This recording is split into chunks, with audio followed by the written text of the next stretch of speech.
जय हिंद। आज के इस सेशन में हम लोग भारतीय संस्कारा पाठ का अध्ययन करेंगे। भारतीय संस्कारा निबंध है। भारतीय संस्कारा निबंध है। इस चैप्टर से आपके एग्जाम में बहुत सारे क्वेश्चन पूछे जाते हैं। ये चैप्टर आपके लिए बहुत ही महत्वपूर्ण है, तो इसे आप लोग ध्यान से समझिएगा। तो आइए पहले इसका हम परिचय जान लेते हैं। भारतीय संस्कृते अन्यतम वैशिष्ट्यम विद्यते यत् जीवने यह समय समय संस्कारानुष्ठिता भवन्ति।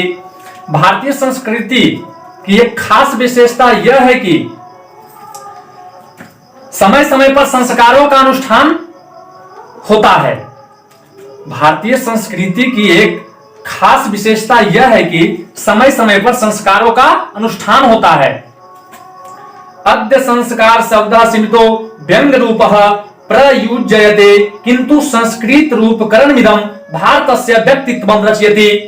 आज संस्कार शब्द सीमित व्यंग्यात्मक रूप में प्रयुक्त होता है, किंतु संस्कृत के स्वरूप भारत के व्यक्तित्व की रचना करता है। विदेश से निवसंतो भारतीय संस्कारान प्रति उन्मुखा जिज्ञासवस्य। विदेश में रहने वाले भारतीय संस्कारों के प्रति उन्मुख और जिज्ञासु हैं।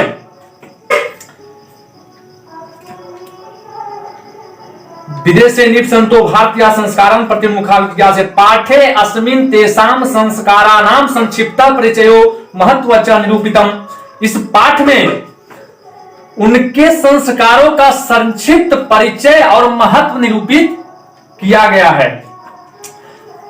अब आइए हम लोग मूल पाठ की ओर चलते हैं और ध्यान से इसे हम लोग समझते हैं।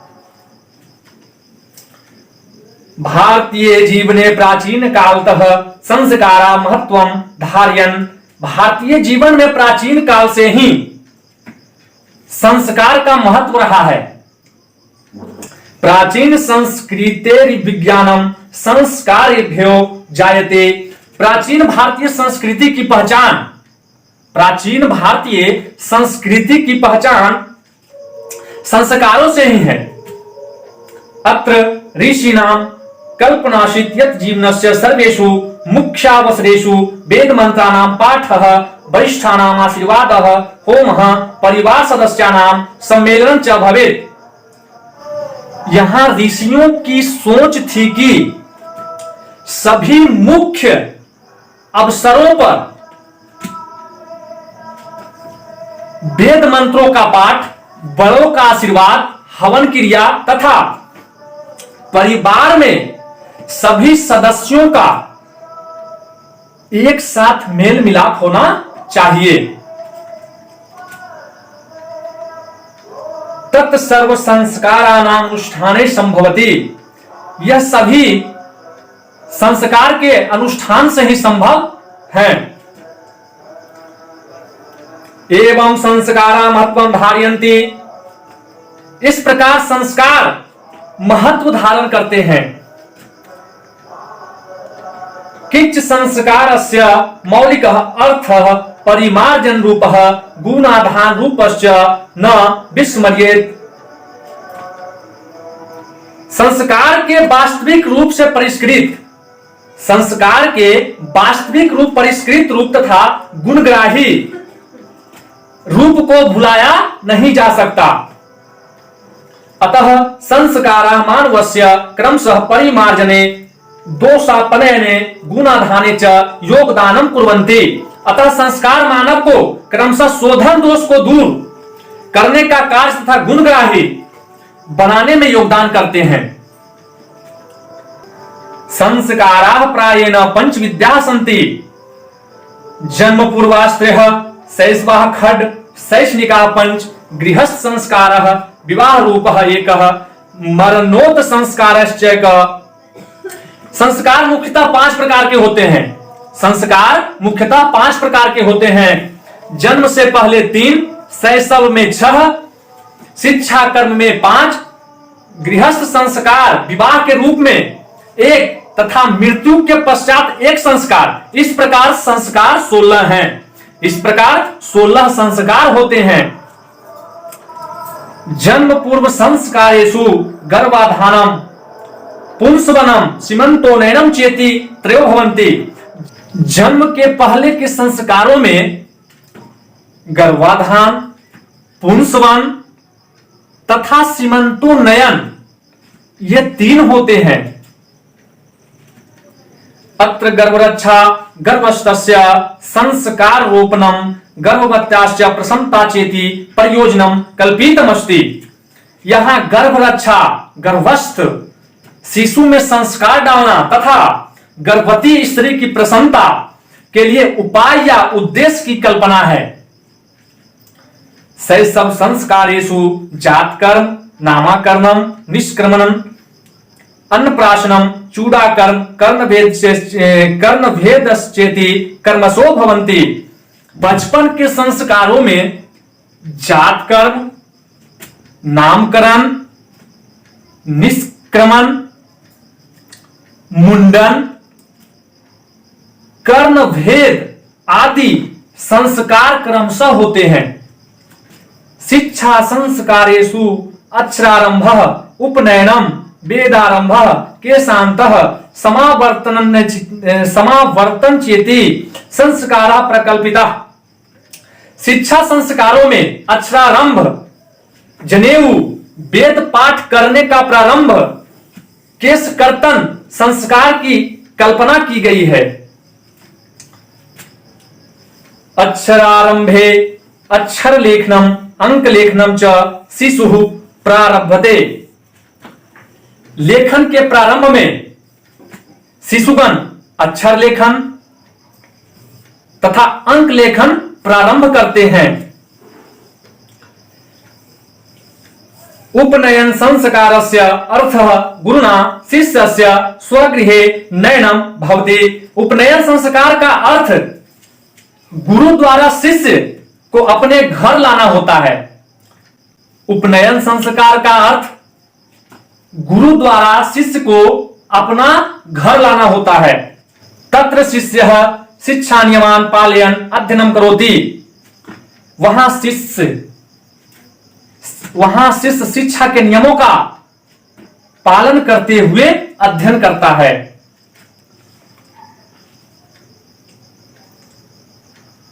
ते नियमः ब्रह्मचर्य वर्ते समाविष्टाः। ये नियम ब्रह्मचर्य व्रत के समाहित हैं। प्राचीन काले शिष्यः ब्रह्मचारी इति कथ्यते स्म। प्राचीन काल में शिष्य को ब्रह्मचारी कहा जाता था। प्राचीन काल में शिष्य को ब्रह्मचारी कहा जाता था। केशांत संस्कारे गुरुगृहे एवं शिष्यस्य प्रथमं क्षौरकर्मं भवति स्म। केशांत संस्कार के अंतर्गत गुरु के घर में शिष्य का प्रथम मुंडन संस्कार होता है। अत्र गोदानम मुख्यम कर्म। यहां गोदान मुख्य कर्म है। अतः साहित्य ग्रंथेषु अस्य नामांतरम गोदान संस्कारो अपि लभ्यते। अतः साहित्य ग्रंथों में इसका दूसरा नाम गोदान संस्कार भी पाया जाता है। अतः साहित्य ग्रंथों में इसका दूसरा नाम गोदान संस्कार भी पाया जाता है। समावर्तन संस्कारस्योद्देश्यम शिष्यस्य गुरुगृहात् गृहस्थ जीवने प्रवेश। समावर्तन संस्कार का उद्देश्य शिष्य द्वारा गुरु गृह को छोड़कर गृहस्थ जीवन में प्रवेश करना होता है। शिक्षावसाने गुरु शिष्यान उपदिश्य गृहं प्रेषयति। शिक्षा की समाप्ति पर गुरु शिष्यों को उपदेश देकर घर भेजते हैं। शिक्षा की समाप्ति पर गुरु शिष्यों को उपदेश देकर घर भेजते हैं। उपदेशेषु प्रायेण जीवनस्य धर्मा प्रतिपादयन्ते। उपदेश में मुख्यतः जीवन के नियमों का प्रतिपादन होता है। उपदेश में मुख्यतः जीवन के नियमों का प्रतिपादन होता है। यथा सत्यम बद्ध धर्मम चर अध्यायानमा प्रमदः इत्यादि। जैसे सत्य बोलो, धर्म का आचरण पर, स्वाध्याय पर ध्यान दो आदि। विवाह संस्कार पूर्वकमेव, विवाह संस्कार पूर्वकमेव मनुष्य वस्तुतो गृहस्थ जीवनम प्रविशति। विवाह संस्कार के साथ ही वस्तुतः व्यक्ति गृहस्थ जीवन में प्रवेश करता है। विवाह पवित्र संस्कार मतः यत् नाना विधानि कर्म कांडानि भवन्ति। विवाह एक पवित्र संस्कार है जिसमें भिन्न भिन्न प्रकार के कर्मकांड होते हैं। तेषु वाग्दानम, मंडप निर्माणम, वधू गृहे वरपक्षस्य स्वागतम, वरवधो परस्परम निरीक्षणम, कन्यादानम, अग्नि स्थापनम, पानी ग्रहणम, लाजा होम, सप्तपदी, सिंदूरदानम इत्यादि। उसमें वाग्दान, वाणी द्वारा कन्यादान, मंडप निर्माण, वधू के घर में वर पक्ष का स्वागत, वर वधू का आपस में मिलना तथा देखना, कन्यादान, अग्नि की स्थापना, पानी ग्रहण, धाना का लावा छीटना, सप्तपदी का आयोजन। सप्तपदी अग्नि के चारों तरफ 7 फेरा लेना। सप्तपदी अग्नि के चारों तरफ 7 फेरा लेना, सिंदूरदान इत्यादि होते हैं। सर्वत्र समान रूपेण विवाह संस्कारस्य प्रायेण आयोजनम भवति। सभी जगह मुख्य रूप से समान पद्धति से ही विवाह का आयोजन होता है। तदंतरम गर्भाधान धानादयः संस्काराः पुनरावर्तन्ते जीवन चक्र च भ्रमति। इसके पश्चात गर्भाधान संस्कार की पुनरावृत्ति के साथ ही जीवन चक्र घूमता है। मरणादनंतरम अंत्येष्टि संस्कारः अनुष्ठीयते। मृत्यु के पश्चात अंत्येष्टि, आग में जलाना, संस्कार का अनुष्ठान होता है। मृत्यु के पश्चात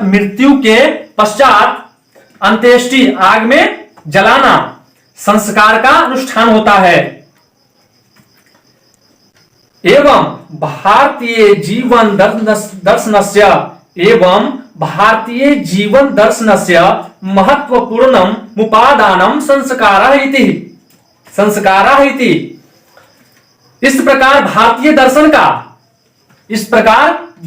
दर्शन का महत्वपूर्ण स्रोत संस्कार ही है। आई होप आप लोग को समझ में आ गया होगा। जय हिंद।